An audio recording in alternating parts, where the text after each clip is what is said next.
And welcome to another exciting episode of the Click Nation's Comic Book Chronicles Treasury Edition. Yeah! We are back. I'm your host, Tim D-O-double-G. Yeah! And tonight I'm joined by the man behind the sound effects at Agent_70 on Twitter. Yeah, what's up, everybody? And even though we brought you another episode of Comic Book Chronicles last night, we decided to come back one more time to do a very special episode of the Treasury Edition to cover the 45 all-new number ones that Marvel released in their preview magazine on Wednesday.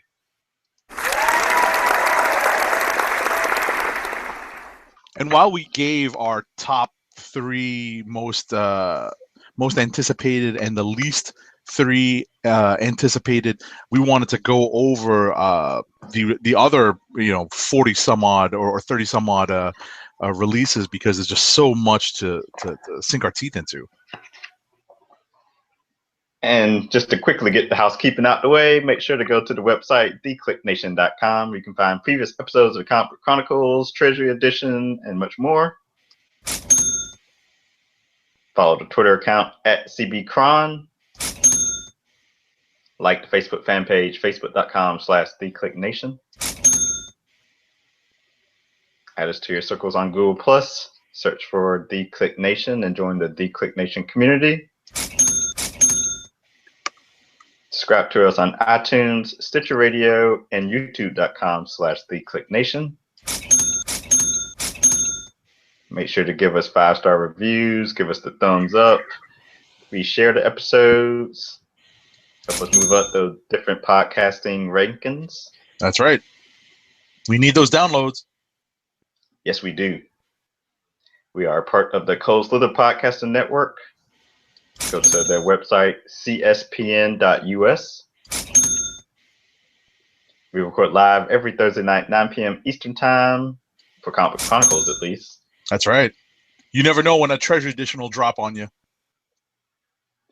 And use the hashtag Comic Book Chronicles or CBCron on your favorite social media websites. I actually bought a t-shirt today that just has a hashtag on it. Nice. Part of my July 4th shopping. Nice. I probably should have worn it tonight. Happy July 4th to everyone tomorrow. That's right. Enjoy your barbecues, your grilling, your fireworks. Exactly. Happy birthday, America. All right. So what we decided to do is we're just going to go through the physical copy of the preview magazine and just go title by title, give you the title of the book, the creative teams listed for it, and our thoughts and comments. Feedback. Yeah, comments, feedback. Comments, even questions that we might still have about what's going on. So I guess we can, instead of just me saying each one, we can just take turns going back and forth. Sure, absolutely. All right, take the lead. You are up first. Up first, we have the flagship of all new, all different Marvel, Invincible Iron Man #1. Right. Writing this book is Brian Michael Bendis, and on art, his collaborator from Ultimate Spider-Man, David Marquez. Do you see what what the tagline is on this, Tim? It's a one-word tagline that just says "upgrade." And when you turn the pages of this preview magazine, you get to some concept art and some preview interior art, and it's interesting what it chooses to show. One of the things that's evident in the concept art is they really sought to streamline the look of Iron Man.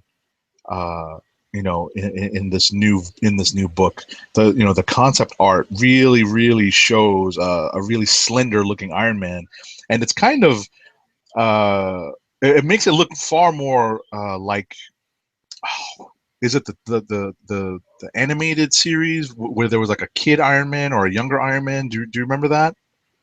Wasn't there? Yeah, Wasn't, it was called Iron Man Armored Adventures, I believe. yes. Doesn't that isn't this reminiscent of that?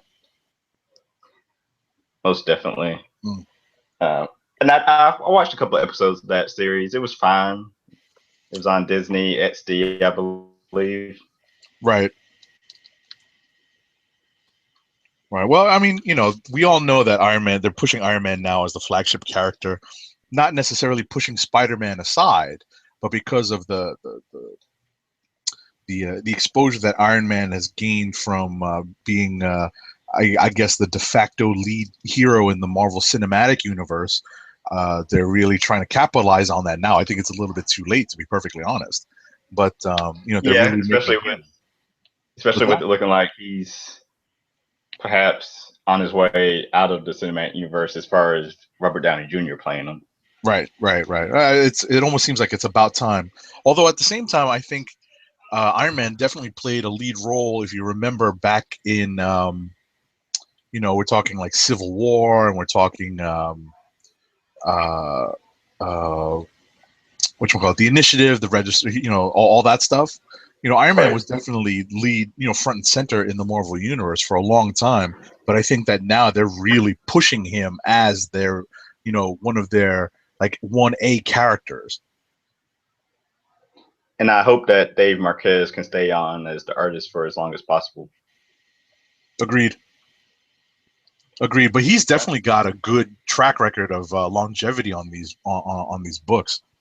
yes, he So did the was it all new, Miles Morales, the Ultimate Spider-Man, the entire run. exactly, he's got a good track record. I know he's very dedicated to his craft. Having when I did speak to him, he was very very enthusiastic about working on Miles, and now seeing him having pretty much the flagship title for all new, all different. I'm pretty sure that he's going to take this ball and run with it for a long, long time. Cool. All right, let's move on to the next title. So You're up. the next title is A Force #1, spinning straight out of the events of Secret Wars.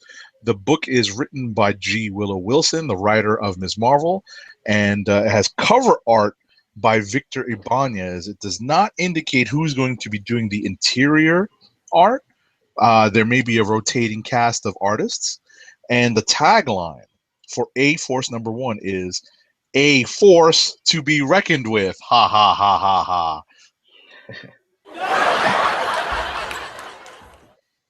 I did see. I want to say in an interview or two after on Wednesday or after the magazine came out that I believe Jorge Molina is still going to be at least the starting artist on it. Okay. So same guy from the Secret Wars tie-in. Right, he just rolls right into it. Yeah. So this basically is the successor of that Secret Wars title. Um, except they'll be all in the main Marvel universe, and at least I'd assume there'll be like rotating cast, but maybe they will just stick with the core. What is it? One, two, 6. six. Yeah, there's a core 6 here. Hold on, Basically, my phone is ringing. Let me go check and see who that is. So no you can. problem. I will go into A Force #1 in detail. So, uh, basically, what we have here is She-Hulk playing the lead character, uh, and the rest of the team consists of Medusa, Captain Marvel, Nico Minoru from the Runaways, and Dazzler, who's definitely gone some sort of retro punk. It's progressed past what's been portrayed by Chris Anka in Uncanny X-Men, but you know the final character is the mystery teleporting spatial character um, that was introduced in the Secret Wars A Force issues. Um, it's reminiscent of Captain Universe, but we'll find out who that is in upcoming issues of A Force.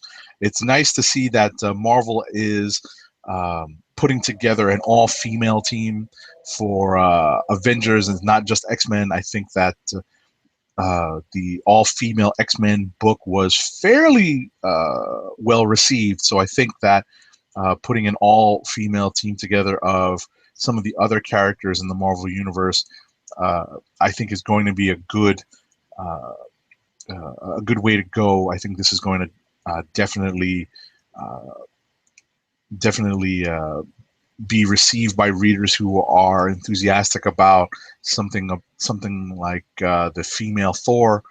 I can, sales numbers back up the fact that the female Thor is definitely selling well, and I think that Marvel's doing itself a good favor by introducing this. Oh, where's the cough button? By introducing the A Force as an all-female Marvel team. So while Tim is away, I'm going to move on and talk about the all-new, all-different Avengers #1. The roster of this team, the roster of the creative team, that is Mark Waid as the writer, Adam Kubert on art, and Mahmoud Asrar on art. I guess they're the rotating team of pencilers. And this is going to be guaranteed to be one of the prettier books on the stands because Alex Ross has been enlisted as a cover artist for this series. So this I think is going to be the flagship Avengers book, just based on the creative team and based on the roster of heroes and what we've seen so far from the Free Comic Book Day book that featured this same team. And this team consists of Iron Man, Captain America, Falcap, Sam Wilson, the new female Thor, Vision, Ms. Marvel, Miles Morales Spider-Man, and the new Nova.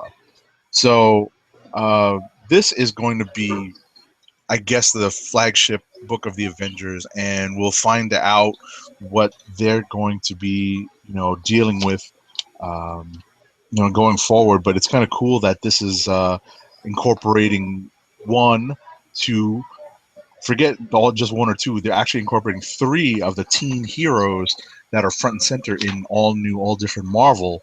And it's going to be interesting to see how this group of fairly seasoned heroes, chick Thor or female Thor aside, are going to deal with these 3 teenage heroes. So that's pretty interesting. I'd like to hear what Tim has to say about that. We know the first villain they'll be taking on is Warbringer, who was in the final couple issues of Nova. Oh, that's right. That's right. Thanks for reminding me. And Iron Man won't be funding the Avengers, so they'll be the avenging on a budget. That's right. And I think that's all we really know so far. Avenging on a budget. As the tagline says, Earth's most dedicated heroes. Oh, that's right. I forgot the tagline. And what's funny is that Earth's mightiest is actually struck out, and most dedicated is written in its place. Yeah. And you went over the creative team, right? I did. I was just saying that it was going to be one of the prettier Marvel books on the stands because Alex Ross is going to be doing covers. And all his covers are awesome. Yeah, pretty much. All right. So I hope everything's all right. And if you're up to taking Uncanny Avengers. I am. Let's see here. So Uncanny Avengers #1 from Jerry Duggan and Ryan Stegman. Shout out to Ryan Stegman. Tagline. Yeah. Even though Deadpool's arms look kind of weird on this cover here. Fighting for humanity, inhumanity, mutants, and Deadpool. I wonder if this book is not going to have, given that it's Jerry Duggan, there's going to be quite a bit of humor in this book. And Deadpool is involved, so I think that's almost a given. I wonder, of course that's the Human Torch on there, but part of me was wondering, is that the Human Torch from All New Invaders? That's a good question. That is a good question. I'm not sure. Yeah. I'm not sure. But I guess he would cover the Inhuman portion of the team since he's in Uncanny Inhumans, as we'll find out later. Right. And we don't know who the mysterious woman is. Oh, you mean The the ninja looking. yeah, exactly. I was going to say the exact same thing. We don't know who that is. It's kind of interesting. The And costume, the color scheme is kind of reminiscent of Smasher, but she looks too much like a ninja. oh yeah, I like Smasher. I wonder what will happen to her now. Mm-hmm. Agreed. Agreed. I'm hoping that they don't throw away that character. I liked her as a good character, as a character. And we thought with Sam Wilson taking over as Captain America that Steve Rogers would kind of fade away, or at least play like a supporting role in Captain America and maybe the Marvel Universe altogether. But Mm-hmm. he's kind of front and center here. I love how we still haven't seen how uh, Steve Rogers went from super frail old man to really buff old man. When did like there was this weird 8 months later thing in Avengers, remember, or 6 months later, whatever it was, and all of a sudden he's hunting down the Illuminati with the group of Avengers, right? And he's Right. all back into fighting trim. So we're just left to wonder, how did we get to this part? And I don't think they've explained it up till now. Yeah. And if they will Ever. explain it at all. That's so disappointing. That's so disappointing. All right. Anything else to say about this book before we move on? I think that about covers it. All right. So I will take probably one of the lesser just not very well received book amongst the co-hosts of the Comic Book Chronicles. It's New Avengers #1, written by Al Ewing with art by Gerardo Sandoval. And I love the creative team, but where I think most of us got lost is the roster of characters that he's been given to work that they've been given to work with. We have a New Avengers team with a tagline: Avengers Idea Mechanics. We aim to help. And this is definitely a playoff of events in New Avengers and Avengers leading up to Secret Wars, where Roberto da Costa, aka Sunspot, who is front and center in this team, buys Advanced Idea Mechanics. And it makes sense that he would rename it and make it Avenger centric. But where I'm lost, and where I think a lot of people got lost, is the supporting cast that's here that does not include Cannonball, does not include Smasher, which I would have loved. What we have instead are Songbird, Hawkeye, Hulkling, Wiccan, who looks jacked beyond all belief, and is that Squirrel Girl? Who's that That's what supposed to I've be? that's what I've heard. So See, I'm not having that. That's they lost me with that. I'm very disappointed because I would have loved to see, you know, Sunspot and Cannonball graduate and lead their own team of Avengers. That would be pretty awesome. I mean, they were doing that in New Avengers and Avengers in the lead up to Secret War. They had basically organized a counter group of Avengers to help kind of bring the two opposing factions together between Steve Rogers and the Illuminati group. with with Roberto leading the team, one can hope that we'll get the supporting cast roles for Cannonball and Smasher Right. and their baby. That's true. Maybe that's why they were, I guess, written to the side for now. You have to hope and pray that they'll show back up. Because as a fan of the New Mutants and X Force back in the original X Force, Mm-hmm. I like me some Cannonball and Sunspot. Sure. Same here. Same here. Same here. All righty. All right. Well, you get to. I was about to say you get to get one of the cool ones that I'm definitely looking forward to. It definitely had the internet a buzzing, and that would be Ultimates #1 from Al Ewing and Kenneth Bockford with the tagline Ultimate Problems Need Ultimate Solutions. Righto. So no, Galactus is not a member of the team. He's going to be, I believe, the opening arc villain.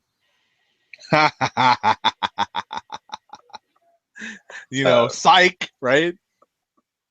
In today's Axel in Charge on CBR, Axel Alonso brought up the Ultimate title and said that it would, it would knock people's socks off, and basically they're dealing with. He basically referenced the tagline saying how how big is the problems that this team will be encountering, and basically how they don't take any junk. Absolutely, absolutely. I love the lineup. Absolutely love the lineup on this.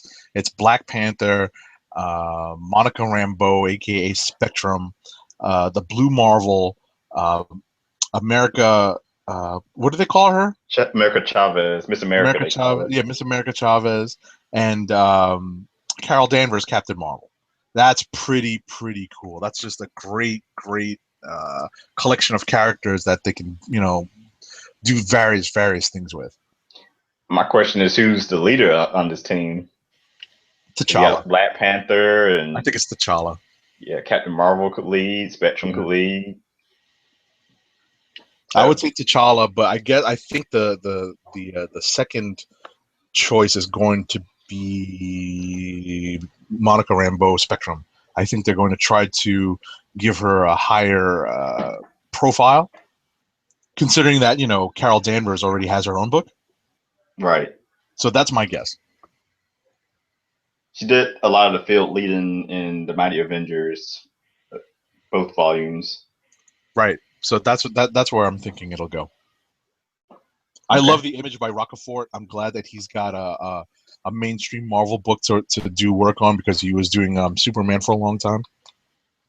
And he's currently doing Teen Titans, even though that might be coming to an end, I'd assume. Right. So definitely happy to see Rocafort doing some big time Marvel work. All right.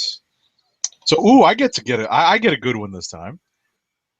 Next on our list is Doctor Strange #1, with a creative team of Jason Aaron on scripts and Chris Bocalo on art, with a tagline that reads, "Some surgery requires a scalpel, some an axe."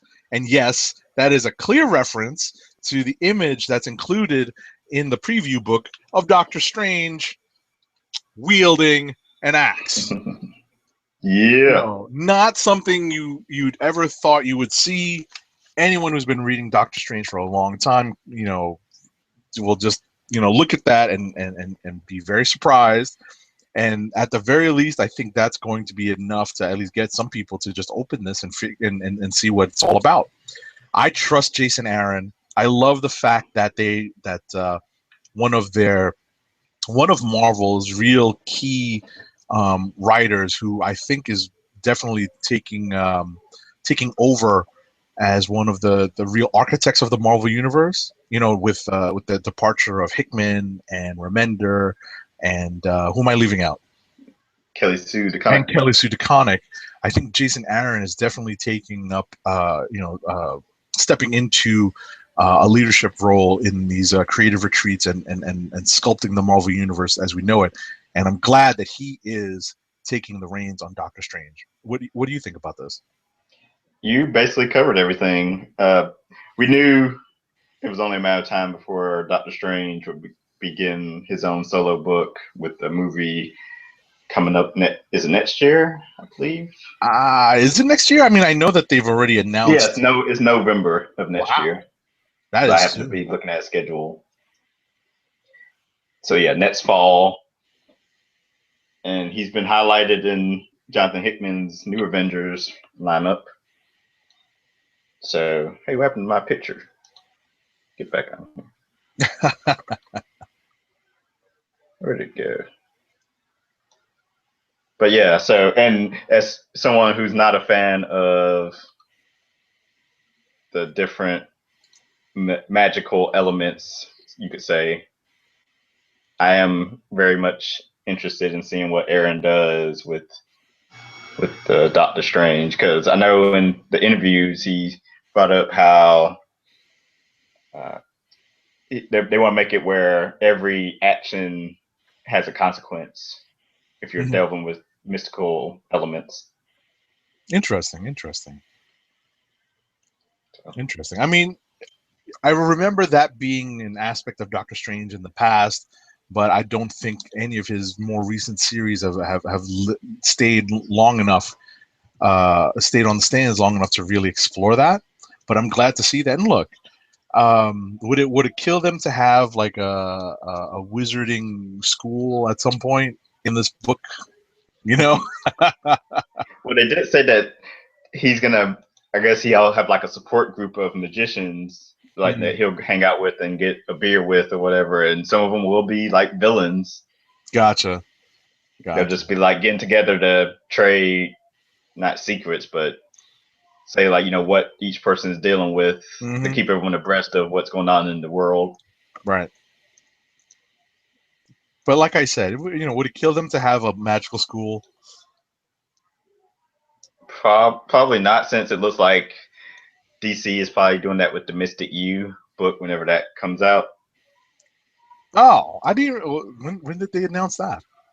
It was announced back when they announced all the stuff coming out after Convergence. Oh, okay. It was on the. I don't think it had a creative team listed at the time, and then I think they've announced who the creative team is, but it's no one I recognize. Gotcha. It's been like that, and the Dark Universe book have been like pushed back.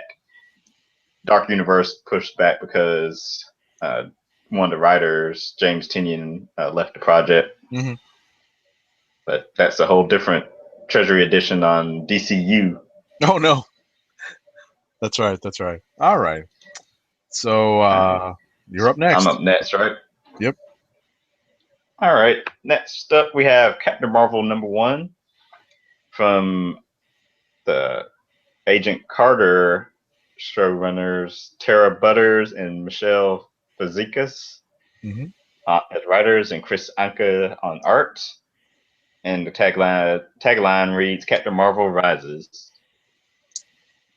And we have a slightly redesigned Captain Marvel suit and haircut, Hmm. more streamlined, if anything. All They right. Let me noticed tell that you. I was about to ask. her hair had been, depending on who drew her and in what comic she appeared in, her hair could look different.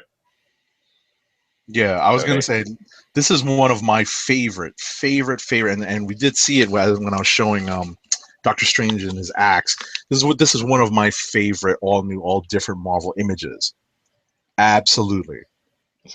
Anka knows how to do covers. This is one of my favorite. When I saw this, I was just awestruck. Definitely awestruck. Um, this is something that is pretty enough to just make you want to pick it up off the stands, just on the cover alone. And I give him a lot of credit. I'm not I was never the biggest Captain Marvel fan beforehand. I mean, I like the character. I could just never get into her solo book Hmm. before.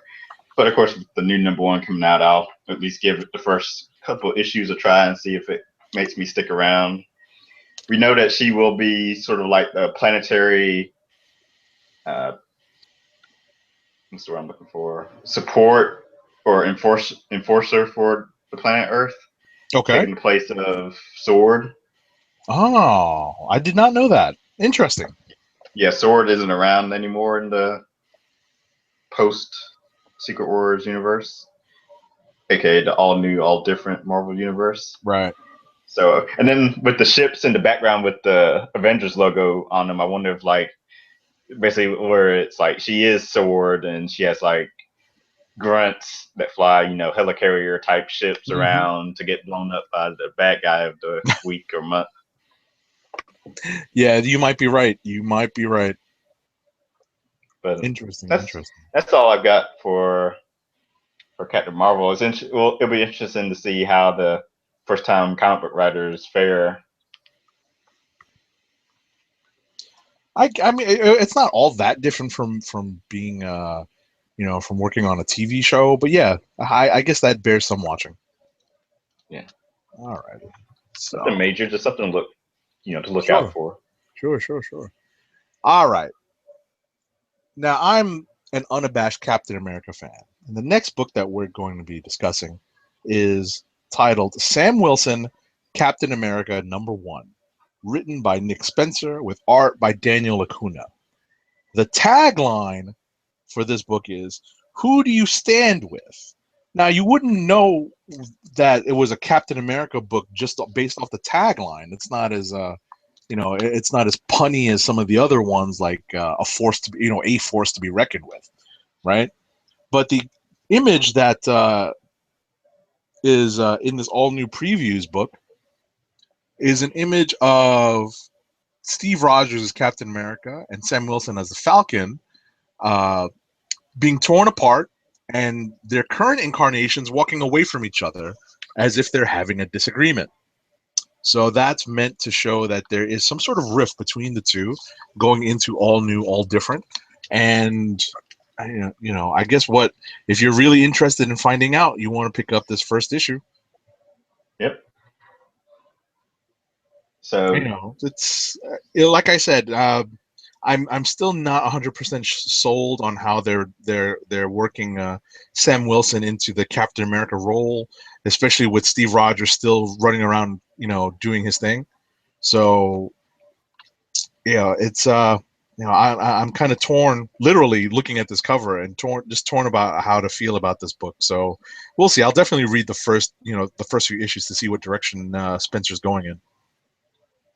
definitely wasn't a smooth transition from Sam Wilson from Steve Rogers to Sam Wilson, like Thor was. Right. Even though I'm sure Remender probably had been seeding it and it was something he had planned for a while, for the first year, or maybe even when you first took over Captain America.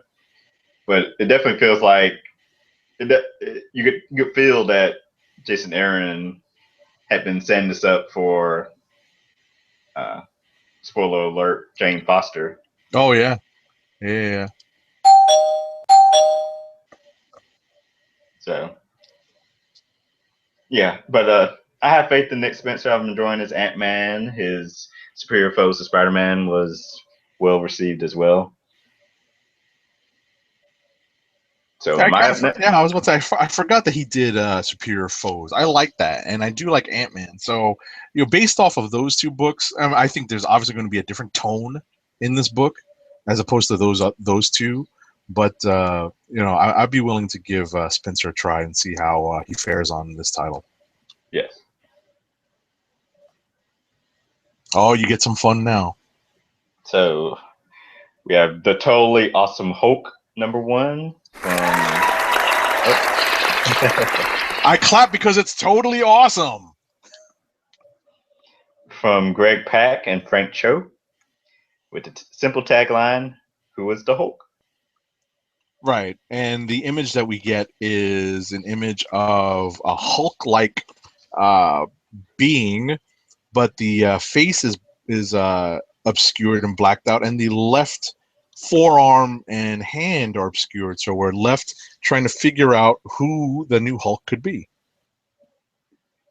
And there's plenty of speculation online from people. Sure. And if you tuned into the most recent episode of Comic Book Chronicles, we've already given our guesses. I happen to think it's, spoiler alert, I think it's Amadeus Cho. Yep. But I'm sure maybe we'll find out next week at New York Comic Con, or San Diego Comic Con. San Diego, yeah. I can't believe San Diego is right around the corner. It's literally this coming week. Yes. Need to prepare for the website. Absolutely. So, the next book that we have in our preview book is one of the unaltered books. It's sort of, it's continuing with a new #1. This is The Mighty Thor #1, written by Jason Aaron with art by Russell Dauterman. So the tagline here is, "The flesh may be weak, but the thunder is strong." And that obviously, spoiler alert, that obviously is a reference to Jane Foster's current physical condition, and how that's going to play into her heroic acts as the new Thor, and how that will lend itself to different stories being told uh, within the pages of Thor.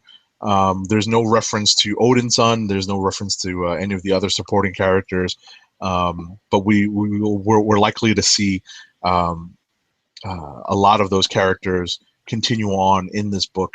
I love the fact that there are some books that are remaining consistent with their creative teams, and I'm glad that this is one of them. Indeed.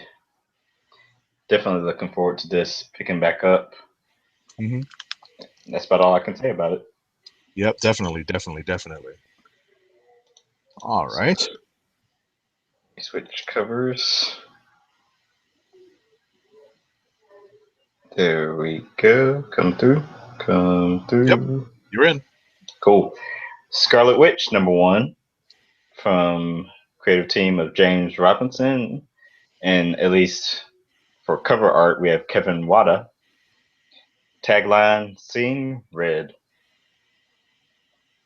So with her profile being risen as a star in the Avengers Age of Ultron film, it made sense that she would get her own, or probably first solo book. Mm-hmm. She may have had a miniseries before that I'm not aware of, but she's striking out on her own, even though she got a new costume design in the second volume of Uncanny Avengers. We see yet another redesign for her.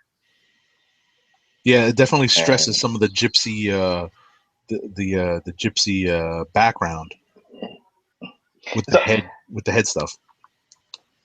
every time you see a character get a solo book who's mostly been known for being a team player, it's always curious to see what direction they'll take the character. What Absolutely. kind of threats will they be involved in, and who the supporting cast will be. Absolutely.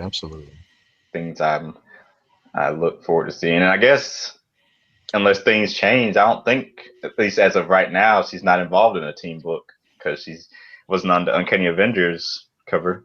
A-Force. Oh, that's right. Was she on there? She's Well, I in guess that. Well, A-Force has. She's not. she's not featured, but Exactly. she's She's one of the in the. heads. Exactly. She's in the montage of female heroes. Gotcha. So, alrighty.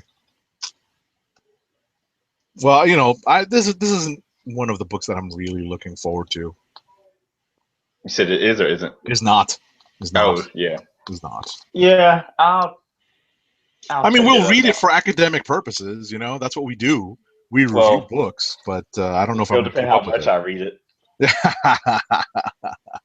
It depends also who the artist is they choose for it. Right. Alrighty. So next up, I've got another book that's returning its creative team. We've got Miss Marvel #1 with written by G. Willow Wilson, with art by Takeshi Miyazawa and Adrian Alfona. They were the artists that were doing rotating rotating art duties on this book before Secret Wars, and Takeshi Miyazawa is doing the cover art. And it's pretty cool to see that the creative team is coming back on the book. It's going to follow Kamala Khan's adventures as a newly minted Avenger. That's what is implied by the cover. But Don't forget the tagline. I was about to say, I was going to get to the tagline because it seems like she's made it. The tagline says, "Crushed it." So it seems like Kamala's has had many of her wishes come true, and we'll see how that plays out. I'm very, very glad that G. Willow Wilson is still on this book. She makes this book go. It it reminds me of the Bad Boy song, "More money, more problems." I Oh wonder yes, if that's in her future. She yeah, got what she asked for, but will she like the results of it? exactly. That's a good parallel. That's a good reference.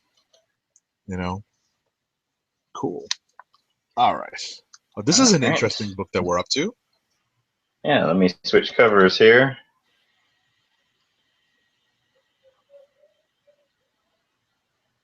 And am I go? Does it have it up there? Yep, you're up. Cool. All right.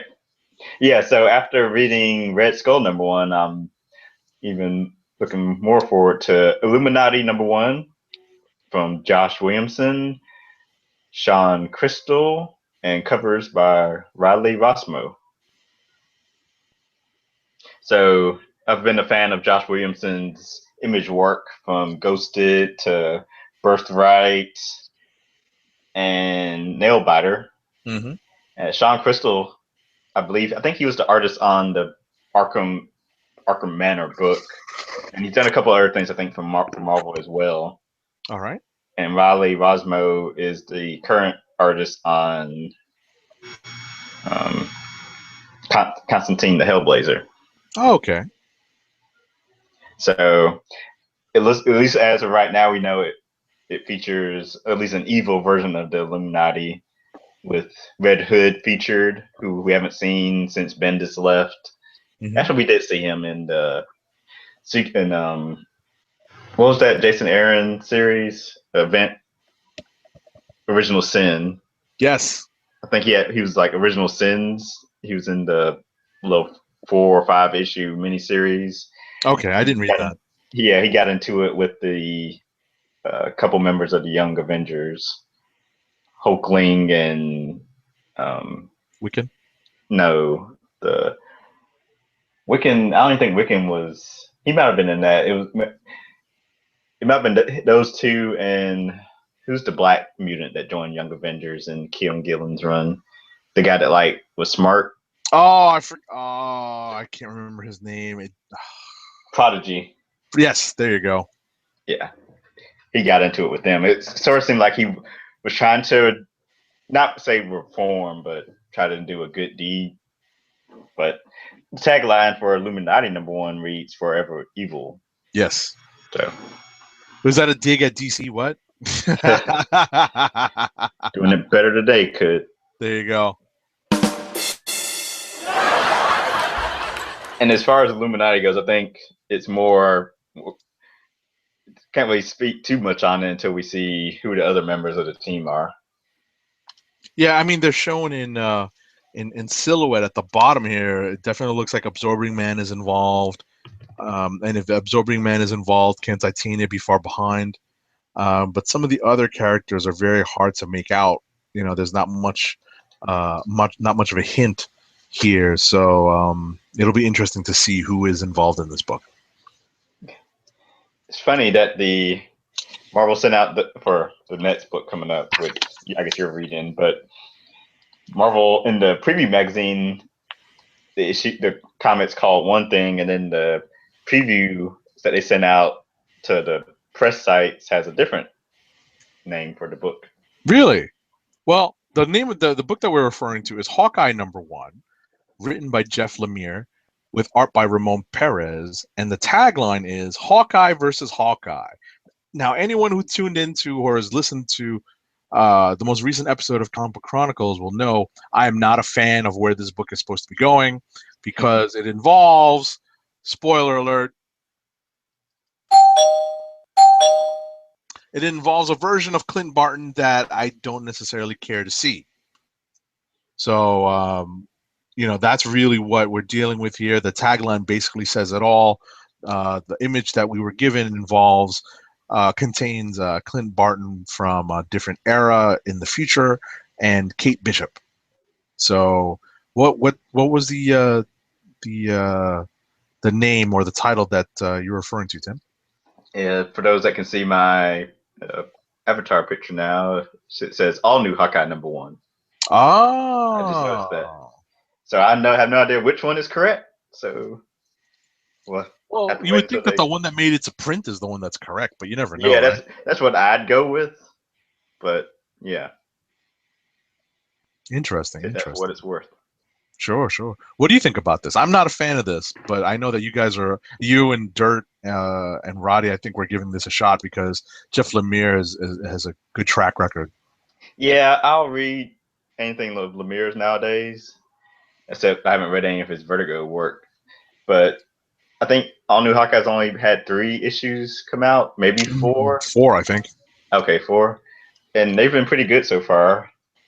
But I'm kind of like in the middle. I enjoy his work, so I'll read it. I have no further like interest in it beyond that. Gotcha. Once we get to some of his other stuff on here, I might be more or less excited. Gotcha. All right.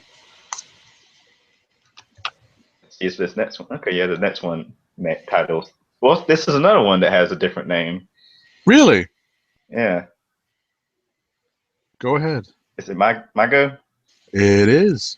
Okay. So in the preview magazine, physical preview magazine, it says Ant-Man #1, but in the press images they sent out, it says Astonishing Ant-Man #1. Wow. From the creative team that's staying the same: Nick Spencer, Ramon Rosanas, and Mark Brooks doing covers with the tagline "Once a criminal, ... question mark." Right. And I think, honestly, I think that this is going to be maybe not the straight continuation of Spencer's storyline in Ant-Man, but we have Grizzly, who was playing a role in the Ant-Man books before Secret Wars, here on the cover, and if I recall correctly, Porcupine was involved also. So I think there's definitely going to be an element of kind of fringe supervillains playing a role in this, and it's interesting to see how they're using the criminal background of Scott Lang here and in the promotions for the movie to kind of create a different, to really tell his story. I just noticed, are they shrunken? Because there's a guy's like lower torso you see in the background. What's going on with that? I wonder. That's a good question. I'm not sure. I just kind of presume that would be like some version of Giant Man. Yeah. Like the ex Thunderbolt. Oh, okay. Gotcha. Okay. All right. So, is it my turn? I think it is my turn. It is. And here's another one that's slightly different. Yes. As far as not the book, but the different naming convention. Okay. So, I guess originally what was sent out is The Vision #1, but what's in print is Vision #1, written by Tom King, with art by Gabriel H. Walta and covers by Marcos Martin. The tagline for this book is "A bold new vision, ha ha ha, for the Marvel Universe." And I understand that from some of the articles I've read about this book, this is supposed to involve the Vision creating a family for himself, and and that's kind of I don't know if anyone wants to really delve into that as the premise for a superhero comic book, but hey, if it floats your boat. It is curious that I believe in the second volume of Uncanny Avengers, where they were taking on the High Evolutionary, he had a wife and they had like twins or whatever. I'm assuming it's not the same family that was created in that scenario, and this is something he created himself, but it's just kind of, I was like, okay, another family. Everyone wants to give the Vision an artificial intelligence family. Right. Because they need, what it is, they want to create a supporting cast, and there definitely is a history of the Vision having a family with the Scarlet Witch, but those children were just magical constructs. Yeah. So that came to life. Exactly. So what we have is, I guess, I don't want to say the natural evolution, but just the evolution of that idea of the Vision who, at one point thought he was a father, and now he's creating a family for himself. I'm I've never cared about the Vision, well, not Mm-hmm. once, because I never read Avengers stuff growing up, and of course he was always just in the Avengers Right. I always saw world. him as a real good supporting character. I never ever saw him as a strong enough character to hold his own in a book. So we'll see how far this goes. Yeah. But I was gonna say I'll be reading it because of Tom King, who's starting to become a fan of his work. All right. And he's kind of new to comics because he used to work in CIA type business. Really? He's the one of the co-writers on Grayson, and Oh, now that's right. Omega That's Man. right. He's kind of like spreading out, doing more stuff. And I think he's like helped co-write some stuff for Teen Titans as well um, after Convergence. Interesting. Well, I mean, like I said, we're all going to be reading these number ones and probably number twos and threes, just for pure academic purposes, just to see how the relaunch is going. But I don't know if I'm going to be pulling this physically. Yeah. Okay. Next up, we have Contest of Champions #1 from Al Ewing and Paco Medina with the tagline "When Heroes Gather." So this I may not pick up at all unless I read some stuff saying that it definitely ties into the main Marvel universe and has like some repercussions that'll be felt, reverberate through the Marvel universe for years to come. Because Mm-hmm. right now it's just a comic based off a video game, which I haven't played. Body Cat could speak more to it, Right. more than likely. And I know they're creating like some new characters for this comic. A woman named Guillotine. I've seen uh, some design, Preview art. yeah, preview art for. It does on this cover here. We do see the Maestro prominently displayed, and we know that he's gonna be one of the survivors of Secret Wars. So maybe this is how we first will interact with him. Right. Right. I am not enthusiastic about this at all. Sorry, Al Ewing. All right. So, I've got another returning creative team on a book. This is actually one where I kind of wish it was different. But yeah, I'll get into that later. But continue. Sure, absolutely. Well, yeah, just real quick then. It's Amazing Spider-Man #1, written by Dan Slott, with art by Giuseppe Camuncoli and cover art by Alex Ross. The tagline for this book is "Your friendly neighborhood just got bigger." So basically, this just real quick. And This is Peter Parker kind of expanding his horizons, quote unquote. Um, kind of being a globe-trotting, jet-setting Tony Stark wannabe. With Parker Industries. so I like that they're doing different things with Peter Parker. They keep as at least as far as long as Dan Slott's been on as the writer. Mm-hmm. He started with Big Time, where he got this big job at, I forget whatever the lab Horizon. was, Horizon That's why I was Labs, joking about Horizon. Yeah. and then they did Superior. Well, yeah, Superior, and then they did something I'm missing in between because I Well, guess they did a Spider whole bunch. Verse. I was about to say Slott's been around for a while now. He was one of the co-writers. Remember for Brand New Day.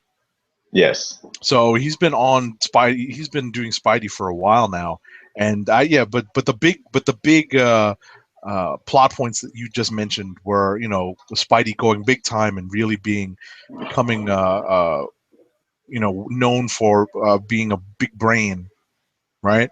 And then you get the Superior Spider-Man stuff where Otto Octavius basically wins and changes Parker's life, sometimes for the better, but more often for the worse. But now what we've got is Peter Parker kind of continuing to slowly grow up. and he's got this jet setting lifestyle now. It's going to be kind of different to see. They may be very well trying to differentiate this Spider-Man from another Spider-Man that we're going to be talking about in a little while. I like the sort of, again, borrowing from Tony Stark, where he'll Peter Parker will be hiring Spider-Man as his bodyguard while he's Mm. off Is on that what they're his. talking about? Yes. Nice, So nice. that It's will kind of explain cool. why Spider-Man is all just happens to always be in the same countries as Peter Parker. That's nice. That's funny. That's like a cool little twist on this. You know what? Let me tell you that. Let me say this right away. There is the hint of the image of the new Spider-Mobile in this image, and if anyone has looked up some of the articles that came out when this news kind of leaked a little early, I like the designs for the new Spider-Mobile. I'm actually kind of curious to see how that's going to come into play in Spider-Man's adventures. So, it's kind of dorky. It is very much a riff on Tony Stark, and what a lot of people see Tony Stark to be or knew him to be. So it's kind of cool to see Peter Parker kind of take that and adapt it into his a writer take that uh, and apply it to Peter Parker and adapt it in his own way. The only thing I was going to complain about was we've seen Giuseppe Camicoli on Spider-Man enough. I feel like where Mm. it'd been nice to see someone else at least get the opening arc. For art. Yeah, for art. But I guess Giuseppe hasn't really gotten to launch any of the relaunches for Mm. Spider-Man. So I guess you can look at it as a reward for him. Right, for being a consistent and a consistent contributor. Now he's the lead guy. Right. All right. I think Oh, you we. get this fun stuff. Yeah, this will be quick. Carnage #1 from Jerry Conway, Mike Perkins, and Mike Del Mundo doing cover art. Tagline says Descent into Madness. Now, on the positive side, you can say, hey, one of the guys that helped shape Spider Man in the past, Jerry Conway, is back, hopefully doing something unique with Carnage. Sure. And Mike Perkins is no slouch on art, so they definitely have a decent creative team in place. Yeah, it's just making us care about Carnage. That's right. That's going to be the tough part. It's an unenviable task. I'll put it that way. Oh, we done with Carnage? Yes. Good. Now look at what we're up to now. Spider-Woman #1 with writing by Dennis Hopeless and art by Javier Rodriguez. And this is one of the more newsworthy announcements because the tagline for the new Spider-Woman series is "Parent by day, hero by night." And if we've neglected to talk about the setup for all new, all different Marvel, it's an 8 month time jump into the future after the end of Secret Wars. And what we have here is a very, very, very pregnant Jessica Drew. And we're going to have to find out, who, who did this to her, how, who knocked her up, basically. So, that's going to be an interesting. I think that's going to lead to a lot of people picking this book up just to find out who the father is. And this is one of the advantages of a 8 month time jump where you can basically jump all the way to have her having what 1 month left of pregnancy. Right. So Right. So this will be very interesting to see.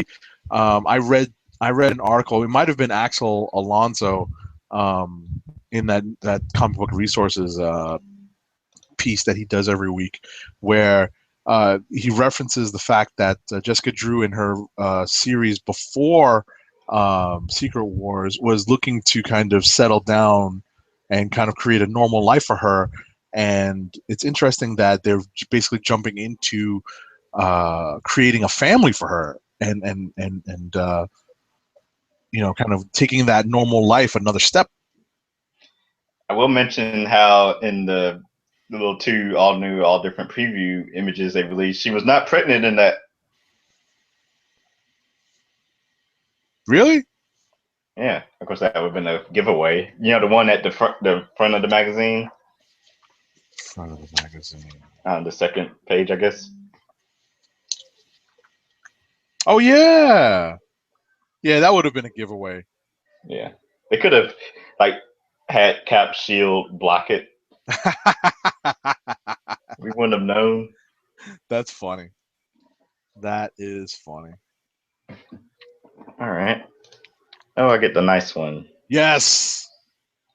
So this is definitely one of the ones I'm looking forward to, and that is Spider-Man #1 with no adjectives, no preservatives, no nothing,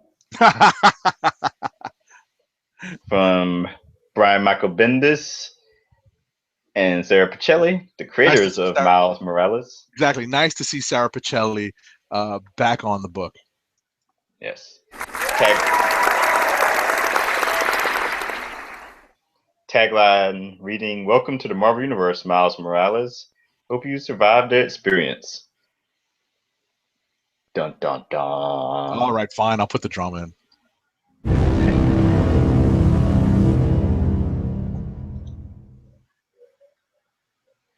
It's funny. I wonder how.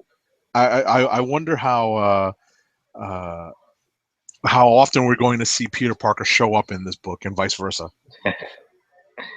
Yeah. So basically, this will be uh, the street level Spider-Man book with Miles picking up where Peter left off and having to deal with all the drama in defending New York City. Mm-hmm. And another question is how much of Miles's supporting cast makes it out of Secret Wars alive? Right. Right. You know, it's Gotta funny. have guys some Genki. Exactly. Come on. You can't kill the chubby Asian dude. Come on. Come on.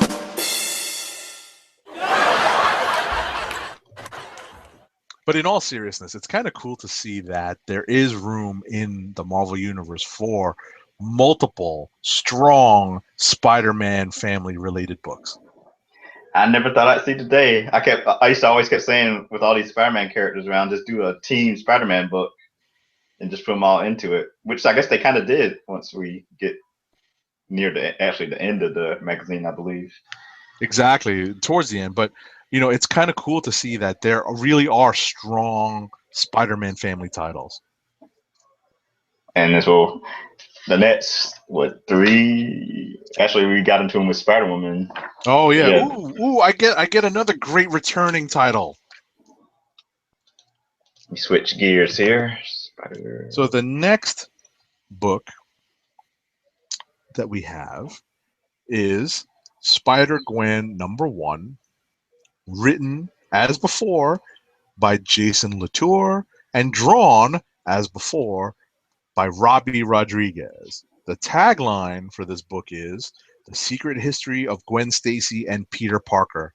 What I love about this book is that it's so popular and so well done that they've basically left it alone. They basically left it alone post Secret Wars. They said, hey, Gwen Stacy as Spider Gwen, you go back to doing what you're doing. That's pretty awesome.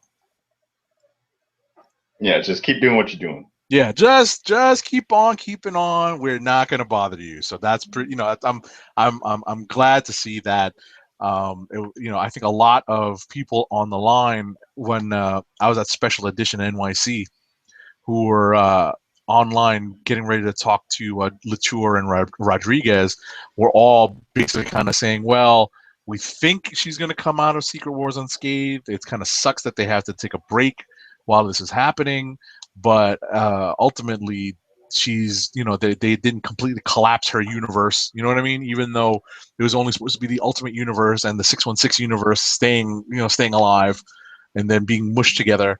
But it was nice to see that they left Spider-Gwen and her reality unchanged. And I will keep pointing out that if you look on the banners or the commercials in the Oh, the background, billboards. Yeah. the billboards keep saying stop the Spider Women plural. Right. If it was just Spider Gwen, it would be Spider Woman. So who are the Right. women? Something to keep an eye out for, perhaps. Yes. Definitely. Definitely. Definitely. And you wonder what the image at the top. What creature is that? That's kind of threatening the story. Threatening the hero of the story. That would be Peter Parker, who is the lizard. Oh, is that what it is?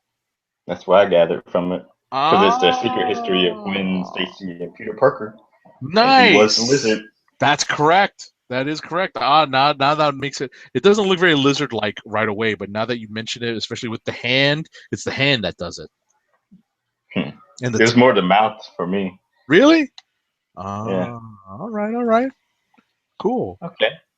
So you've Another moved on. I was gonna say you've moved on to your to the next book that you got. another returning creative team and character. Silk #1 from writer Robbie Thomas, Or artist Thompson. Stacey Lee. Oh, Robbie Thompson, artist Stacey Lee, and cover artist Helen Chen, who's been popping up over in Gotham Academy more recently. Right. The tagline: "The Sinister Silk," and so they're teasing that she could be moving to the dark side and committing felonies, perhaps. It could be another Interesting. fake out like the Ant-Man cover, where at Right. least there we did see him with his hands behind his back, crossing his fingers. Right. And you wonder how the main antagonist in the Silk book is the Black Cat, and you wonder how this will play into their continuing uh, you know. Rivalry. Well, yeah, I was about to say relationship or rivalry is a good way to put it too. Maybe she's being blackmailed. Possibly, quite possibly by the Black Cat. Quite possibly. Alrighty. So we're still in the Spider-Man universe. Spider-Man corner of books.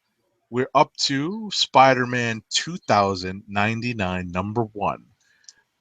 Written by Peter David, with art by Will Sliney and Francesco Mattina on cover art. The tagline on this is "Smack to the future." But bum.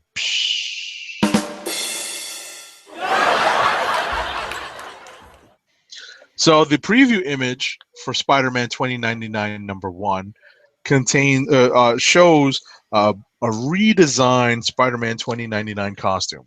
I'm holding it up to the screen while Tim is still showing a great image of the Sinister Silk by Helen Oh, Chen. thought I switched over already. That's all right. I like seeing that image by Helen Chen. But I know we're not that enthusiastic about Spider-Man 2099. Some of the book was good to read. The previous iteration pre Secret Wars. I liked. God, I can't remember his name now. What was his name? Miguel O'Hara? The lead character. Yeah, Miguel. Help me out here. Miguel O'Hara. Thank you. It was nice to see Miguel O'Hara in the present day 616 and interacting with people who would possibly be changing his future. And I kind of like that, like hero out of time uh, thing. Um, but now it seems like he's back in the future in 2099, and maybe that will just let Peter David kind of run with some of the stories he always wanted to tell in the future. Yeah. I'll be skipping it. I like Peter Like I said, David, but academic purposes. I need a different artist on it, I think. Hmm. Academic purposes. Alrighty. And here we have our team Spider-Man book for the line, Web Warriors #1, borrowing the name from the arc on Ultimate Spider-Man animated series, Mm-hmm. from the writer Mike Costa, who is right now currently writing Spider-Verse, which for Secret Wars, which spins out of more than likely. Mm-hmm. The former Nova artist David Baldion and Julian Totino Tedesco as cover artist with the tagline "Defending the Spider-Verse." So this is a way we get Gwen Stacy, Spider Girl, into another book. Yeah, yeah, and we still see. I forget what Anya Corazone's character's name is, but we still see a lot of the characters from the Spider Verse crossover. So obviously, some of the other universes are still intact. You know, some of the Yeah, other alternate universes are still intact, not just Spider Gwen's universe. yeah. So I guess that raises a bunch of questions on. I thought maybe it's a wrong assumption that Secret Wars would eliminate a bunch of the different alternate realities and universes out there. Right. Perhaps I mean, we'll, not. we'll see. We'll see. I mean, I don't think I'll be picking this up, but you know, I'll be reading it for academic purposes just to see how they treat the multiverse in the Marvel universe now. Um, and yeah, I still love reading about Spider Gwen. So I've got Daredevil #1 with a hotly anticipated switch to a new writer. The new writer I'm speaking of is Charles Soule Esquire, practicing attorney, and I think we've all been waiting to see Charles Soule Esquire take over writing duties on Daredevil. And interestingly, the artist for this book is returning to the Marvel fold after some appearances here and there, namely Ron Garney. And the tagline for the book is "The Devil's Apprentice." Now, Tim is showing the image that's in the preview book, and the interview or the column that Axel Alonso does for CBR, he basically says that the person carrying the bow staff with the head sock and the floppy brown hair is not Gambit. What if it's his mentor Stick? It could very well Or be Stick. Stick's like son or something. Exactly. Who We happens might to have we a might head have sock, deduced it already. right? Exactly. Who happens to have a head sock, carries a bow staff, and has floppy brown hair. You know, could you come up with a better character design so we're not thinking it's Gambit? You know, um, but yeah, I thought that was pretty funny that he came out and said who it is, who it's not actually. Yeah. Um, I'm looking forward to this. I will be picking this up. I want to see Soule's take on Daredevil. The art. Listen, Garney. If Garney's got a good inker, he can produce some really dynamic art. But if it's just his pencils and maybe they're going straight to digital color, it may look to be a little too rough sometimes. That's my experience with his art. But I'm looking forward to this because I think Soule's going to be telling some really good stories. I haven't really read much Daredevil, but I'm a Charles Soule fan, and I love the Netflix series, so I will be reading this. Axel Alonso did say in his CBR interview today that they're going to go a more noir route, Noir. Yeah. so keep that in mind. All right. Next up, another returning creative team, Yep. Guardians of the Galaxy #1 from Brian Michael Bendis and Valerio Schiti. Skeety. Shiny? Skeety? Is it Skeety. Skeety? Yeah. Skeety? Yeah. And the raccoon's in charge. That is the tagline. And I think what they're implying is that there's some I guess Star Lord's kind of playing hooky. Yes, because there's a woman wearing Star Lord mask and guns. Probably Kitty Pryde. Probably. Probably. And there's a brand spanking new member of the Guardians, namely sweet Aunt Petunia's favorite nephew, blue eyed, ever loving thing, Benjamin J. Grimm. I will say one thing: you wouldn't want to get into a bar fight with this gang. No. It's if you didn't think that they had enough hand-to-hand combatants for a spacefaring group, they definitely have a bunch now. Yeah. All right. And Oh, another. strange. I was about to say, strangely missing is Gamora. Yes.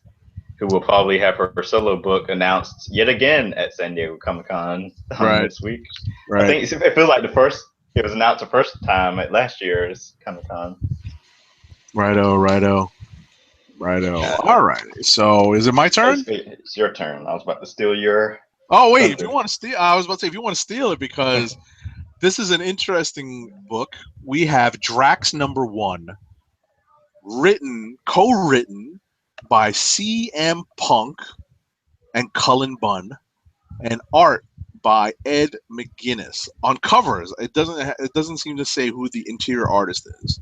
Might be a rotating team.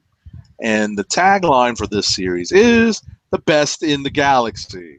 And my understanding is, and this is also taken from the cover. Apparently, Drax is on a tour of mixed martial arts, fight rings or whatnot in the galaxy, and that's going to be the basis for the solo book, or at least the first arc. Yeah, I'm to this. I'm curious. I didn't get much of. I didn't really get a feel for um, CM Punk's writing style with the Thor annual story that he did. You know, but Yes. I think the first issue is going to be very telltale. It's going to make how this book is going to go very evident, and I think it's very smart of Marvel to have him team up with a seasoned writer in Cullen Bunn, so that the book can not crash and burn after the first issue.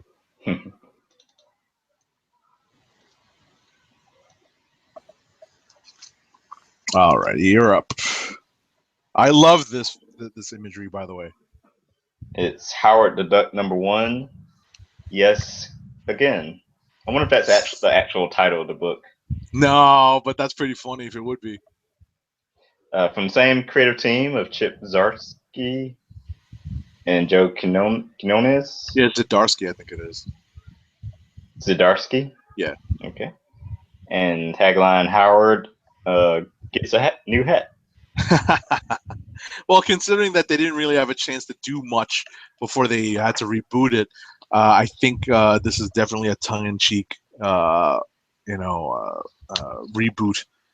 They're basically going to maybe do a very new reader-friendly first issue, and then kind of jump back into what they were doing. Oh, I'm glad I get the next one.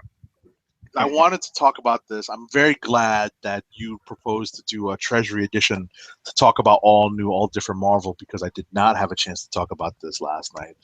They are relaunching Nova with a Nova #1, written by Sean Ryan, art by Corey Smith, and covers by Humberto Ramos.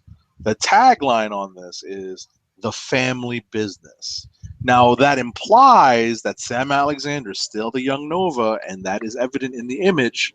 We have a black helmeted uh, young Nova, presumably being Sam Alexander, but we have an adult looking Nova flying just beside him, or just right above him, who's wearing the classic Nova Corps uniform and wearing a classic Nova Corps helmet.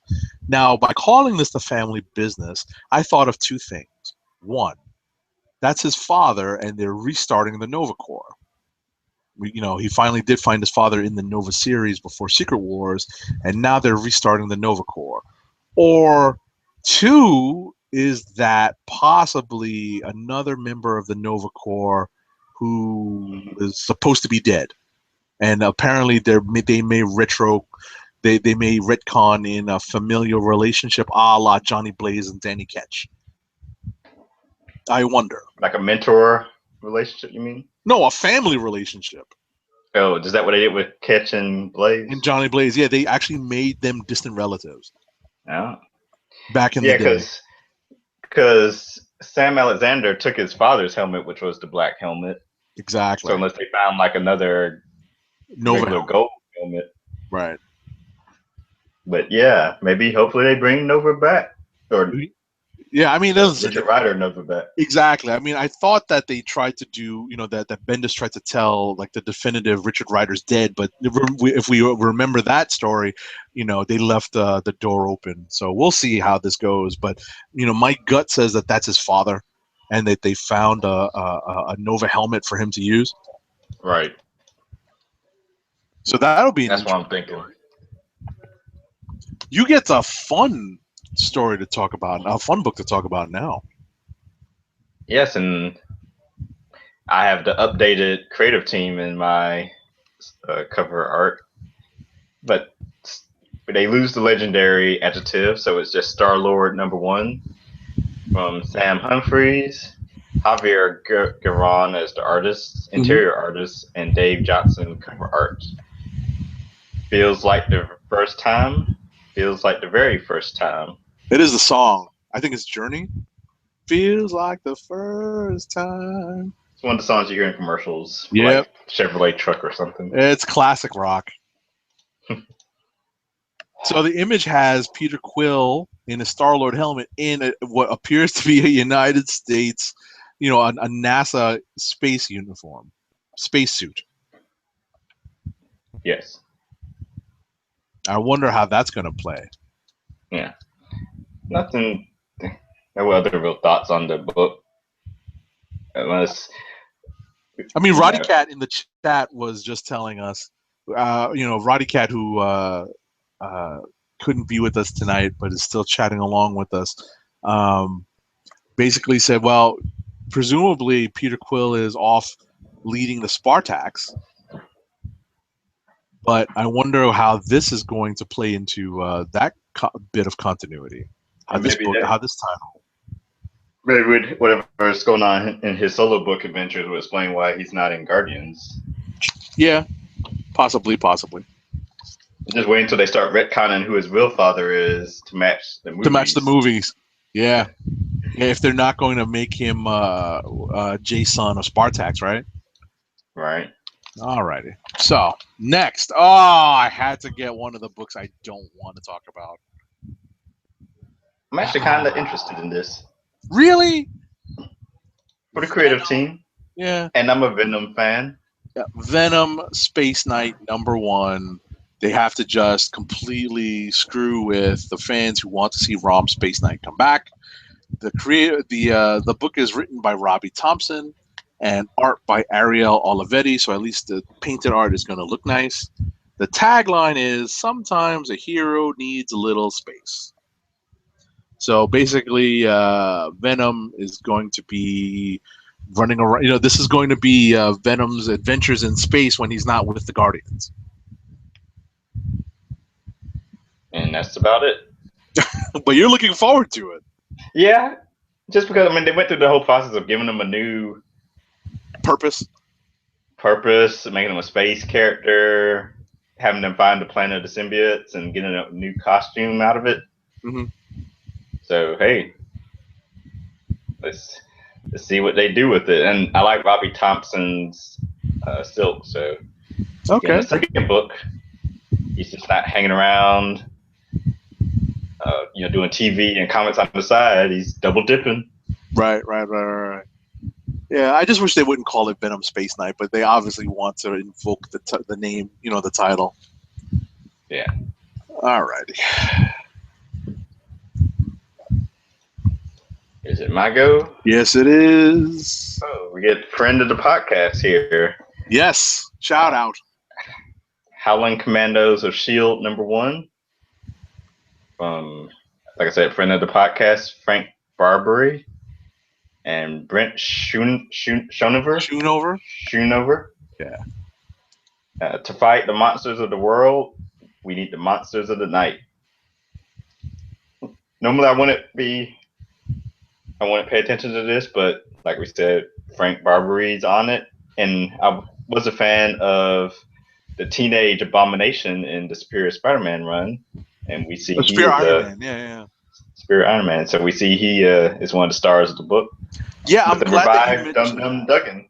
Yes, I was about to say I'm glad that you mentioned that. Did you say the tagline already?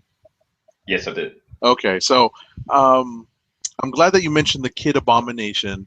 I didn't notice this when I saw the preview art that was leaked, but when I finally looked at this close up on in print, and I see that Dum Dum doesn't look very monstrified or dead or undead, as opposed to all the other characters on the cover.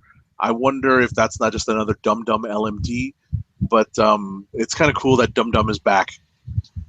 Yeah, So, after they killed him and so quickly. is that Hit Monkey? I think that is Hit Monkey, right? With the Not. I don't even know guns. who Hitmonkey is. So He's got a gun. It's the monkey that's on Man Thing.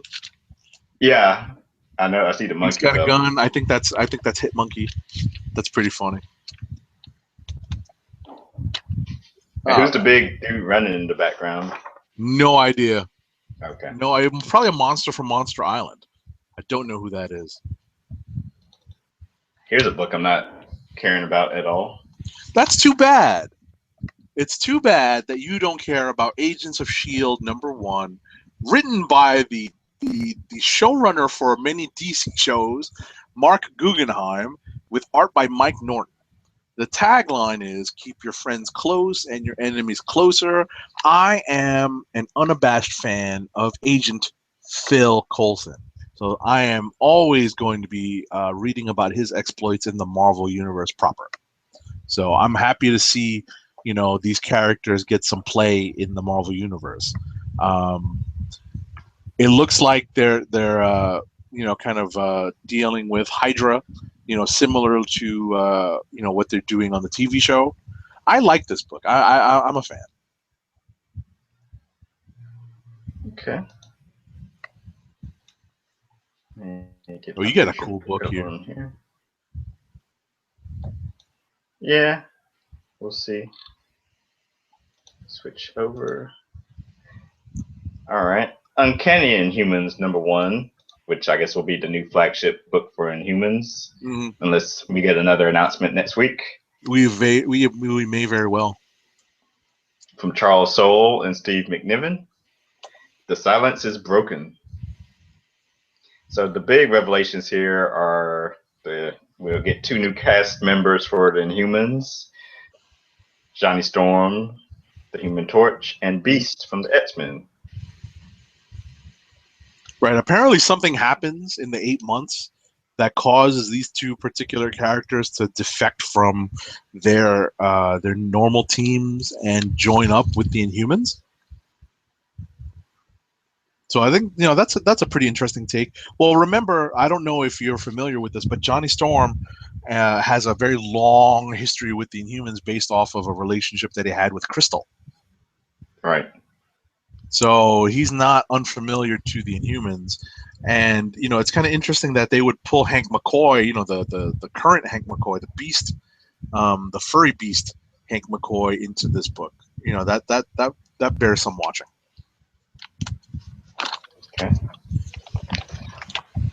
All right, I've got an interesting pull now, talking about Karnak #1, written by Warren Ellis, art by Gerardo Zaffino, and cover art by the great David Aja. The tagline is "The flaw in all things," and that is Karnak's superpower, that he sees the flaw in all things. And it's interesting that this is the book that Warren Ellis decided to pitch Marvel, and this is what they're giving him to write. And I wonder if people are going to give what's admittedly like a 4th-tier Marvel character enough of a run to let Ellis tell the story that is probably going to be pretty good. That's my guess, because Karnak is a pretty interesting, he's got a interesting skill set, and in the right hands, a good story is definitely in the there to be told. I like the cover. Yes, the cover I think is enough to make me pick up the first issue just based on that. I need to do maybe after the show. I'll do a Google search of the artists and see what I can expect from them, because I've never heard of them before. Same. It's a good idea. All right. Another case of the magazine and the preview art saying totally different things. Mm-hmm. The magazine says Angela Asgard's assassin number one, but the preview art or the preview image sent out to people says Angela Queen of Hell number one. I think this one is probably more accurate. The last one, Queen of Hell. Yeah, exactly. Yeah. The latter one, because I think that's what the story is implying. So it's from somewhat some of the same creative team from Angela Asgard's Assassin number one. Margaret Bennett as the solo writer this time, with Kim Jacinto replacing Phil Jimenez, and Stephanie Hahn still on board, with covers by Julian Totino Tedesco. Yep, the cover's pretty. Yeah, it is. Hell hath a new fury. Right, and that's why I'm inclined to believe that the tagline or the retitling that's on the updated cover image is probably what's accurate. I probably won't. I tried giving the first series a try, but I kind of just fell off of it. Yeah, I couldn't keep up with it either. It's kind of a shame. All right. Ooh, get some fun here. Squadron Supreme number one. Written by James Robinson, art by Leonard Kirk, and cover art by Alex Ross. This is the same creative team that was on the Invaders, All New Invaders. And the tagline is sole survivors of their own worlds. They'll do anything to protect this one. We've talked about this book on the Comic Book Chronicles before. Our understanding so far, obviously Secret Wars is not finished yet, but our understanding so far is that this group of squadron members are plucked from different realities, so they're not the same, they're not from the same reality, not from the same world. So part of it is going to be them getting how they get along with each other, and that they remember their old teammates, they remember their old realities, and how that's going to play into how they react on the current, I guess I still want to call it the 616 Marvel Universe. Yeah. So yeah, definitely kind of curious to see how this play out. Yeah, definitely. I want to give this a shot. Not familiar or really care about any of the characters, but the premise leads me to want to give it a try. Sure. Oh, I get the book. One of the books I'm looking forward to next. Yeah, X-Men, baby. There you go. Get my picture up here. There we go. Extraordinary X-Men number one. They finally found a new. They finally found a new adjective for it, right? That had never been used before. Exactly. So it's from the new head architect of the X-Men line, Jeff Lemire, and Humberto Ramos, coming over from Amazing Spider-Man. Mm-hmm. And it reads, still hated, still feared, still standing. And I like the roster that they put together. It's kind of like sort of classic X-Men. Mm-hmm. I said online earlier, it's kind of a classic roster minus Cyclops. Yeah. You got Storm, you got Wolverine, you got a Jean Grey, Iceman, Nightcrawler. I guess you're missing Beast, maybe. Mm-hmm. I guess you kind of almost want to put like all the original X-Men on there. Right. Classic team, but I like it, and it's them in the middle of a Terrigen Mist. Ah, I didn't pick up on that. Yeah, someone had to point that out to me online as well. I did not pick up on that. Interesting. So we know that they'll be dealing with that and the Inhumans once the all different universe starts up. Mm-hmm. Interesting. And supposedly there's going to be like a nice relationship going between young Jean Grey and old man Logan. It'll That's pretty funny. Probably the same type of Logan relationship where he takes the youngest under his wing. Mm-hmm. Except it's the young version of a character he had feelings for. Right. It's funny. And Storm's keeping the mohawk. Jean Grey. Everyone's got new costumes, apparently. Right. I'm kind of curious to see what version of Colossus that is. Oh, you think it might be one from another Yeah. reality, perhaps? Well, the one from Inferno Oh yeah, with the beard. he had a beard. Is that a beard on him? It looks like it, doesn't it? Oh yeah, it does. I guess if we could see his arm, because he had like a messed up arm. Right. It's obscured. It's obscured. That would be the giveaway. Okay. All right. Ah, why do I get the one that has Greg Land on art? Ah, always, always, always. Where's the sad?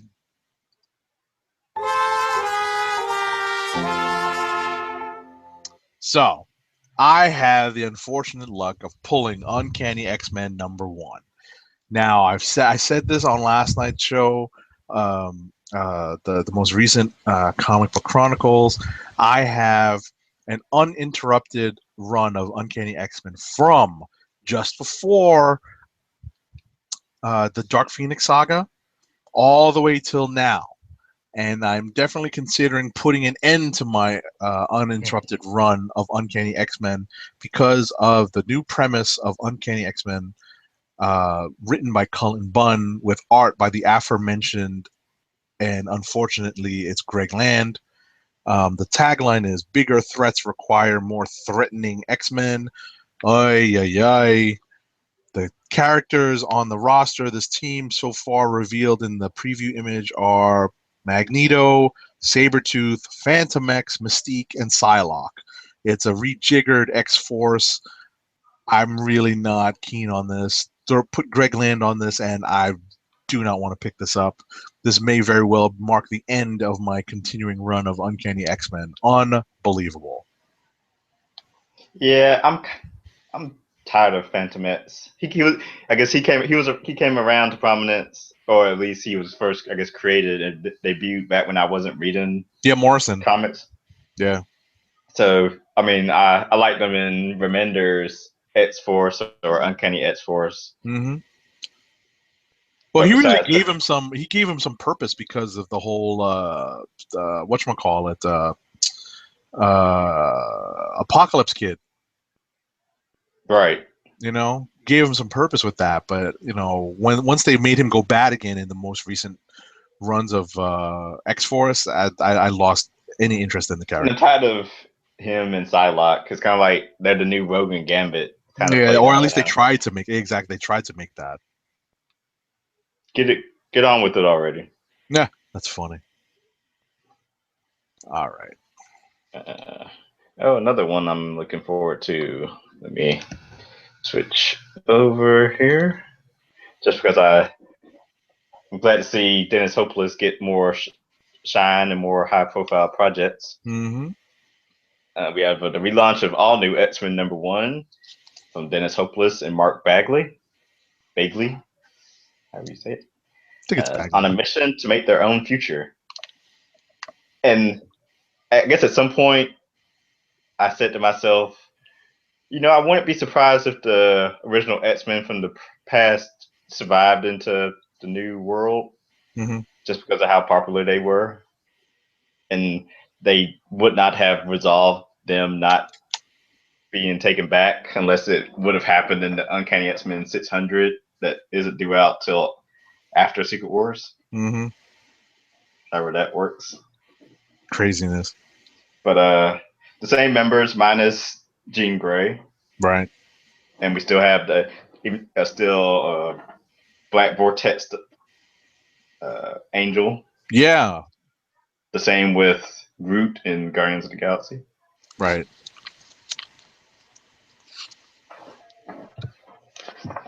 All right, you I get a love how they're nice one here. keeping. I love how they're keeping Black Vortex alive. Yeah, some stuff still carrying over. Yeah. Ooh. I get Old Man Logan #1, written by Jeff Lemire with art by Andrea Sorrentino. The tagline is "Older, Wiser, Sharper." That's a great tagline. Got to give him credit for that. And it's the same creative team from Green Lantern. So that's an added bonus. Right. Right. And the same creative team from the current Secret Wars Old Man Logan limited series. Well, the same artist at least, because Bendis Oh, is that's doing right. it. That's right, because it's Bendis writing it. My bad. My bad. So, I mean, Ooh. yeah, this is something to look forward to. It's kind of nice to see Wolverine back in the regular Marvel U, and they did it without they brought Wolverine back without bringing him back to life. So it's kind of funny like that. Yeah, wonder how that'll be if they'll even reference or get back to that one. Right. Oh, we switch over Speaking again. of speaking of Wolverine, Yeah. So we have all new Wolverine #1. So I guess whoever the last person standing in the Wolverines Weekly. right? Uh, we have the second book from the Superior Iron Man art writer Tom Taylor and David Lopez. Mm-hmm. Best there is at what she does, and this is the only second because I guess Howard the Duck had captioned word balloons on his cover. Mm-hmm. If you want to tangle with someone, why not try your luck against the new Wolverine? Yeah, And this she's is all Wolverined up with her blue and gold outfit. this is a callback to the first appearance of Wolverine. Actually, at the end of Incredible Hulk number 180, and the first page of Incredible Hulk 181. So that's where this image is a direct callback to that. So listen. Are you going to give X-23 a chance to be the new Wolverine? Sure. All right. All right. Simple I, answer. I mean, that's cool. That's cool. I don't, like I've always had problems keeping up with the Wolverine solo title, so I don't know if I'm going to be that interested in it, but I'll give it a shot. Okay. I was never like the biggest Wolverine reader anyway. Oh, the solo title? Yeah. I only started reading it like once I started reviewing books for the site and whatnot. Sure. Sure, I got you. I mean, I kept up with it. I surprisingly have a lot of Wolverine solo comics in my collection. A Okay. lot of it is from stuff that I inherited from somebody. Somebody actually gave me a lot of their collection, included a very long and uninterrupted run of Wolverine comics.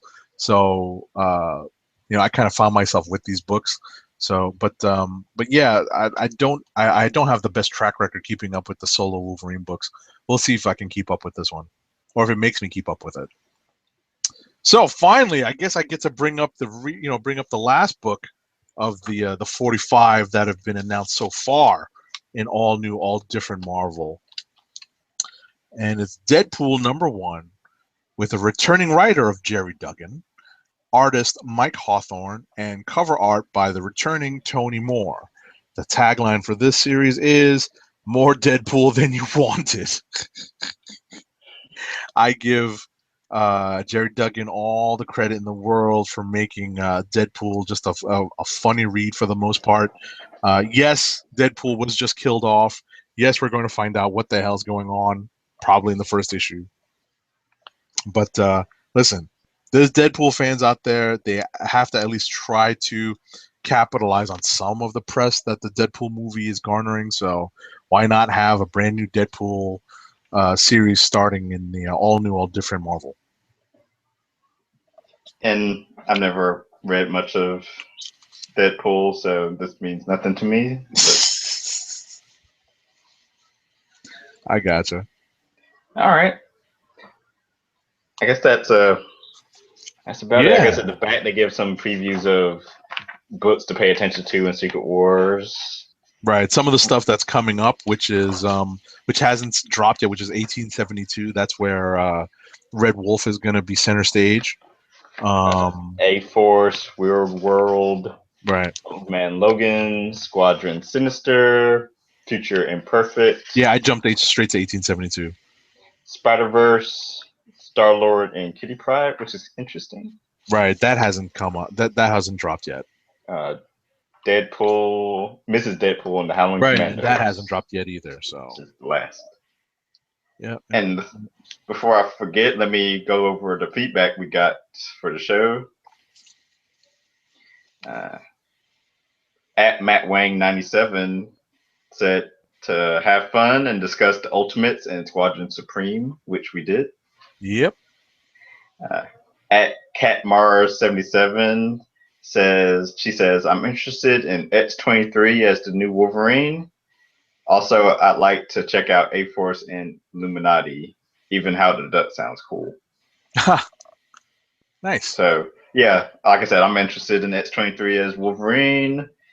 A-Force, I'm liking the Secret Wars book, and Illuminati. I gave a lot of praise to that and what the creative team can possibly do with it, especially if it kind of is similar to Red Skull #1. Right. Howard the Duck.